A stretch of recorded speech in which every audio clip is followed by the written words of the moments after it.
because this is my new camera, so I've got some getting used to filming to do. Does that make sense? So here's the story.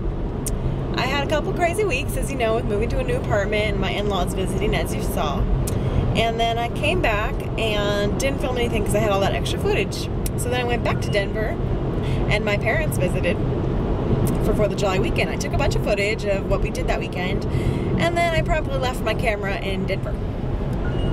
Whoops. And someone is texting me like crazy. Anyway, so I left my camera in Denver with all my cool 4th of July footage, so I got no 4th of July footage to share with you until I go to Denver and pick up my camera. And I would have just had Jeremy ship my camera to me, but my parents were coming through Denver, so I was like, oh cool, they'll just pick up my camera for me. Nope, they didn't go through Denver, so I got an early birthday gift. I wanted a new camera anyway. I wanted a camera with HD film, and I needed a newer camera anyway. The one I've been using is from 2008, and even though that shouldn't be obsolete, it was 8 megapixels. This one's 12.1 megapixels, and this has full HD. So anyway, it was my early birthday gift. My birthday's not until November, so it's really early, but now I have a new camera. So I filmed a bunch of footage during my road trip with my parents to show you.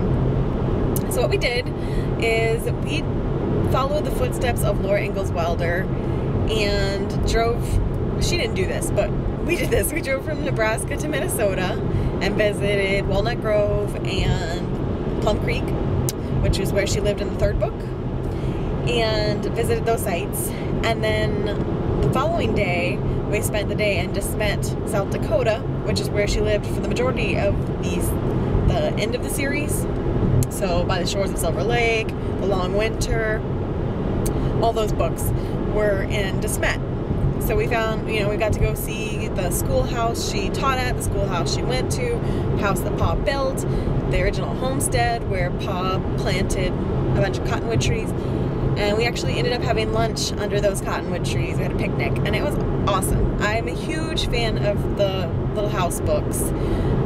My grandparents' parents were Florida pioneers, so I've just connected with that story because I have my family were pioneers. So I loved the books growing up, and this was something that my mom and I really wanted to do. So we did it.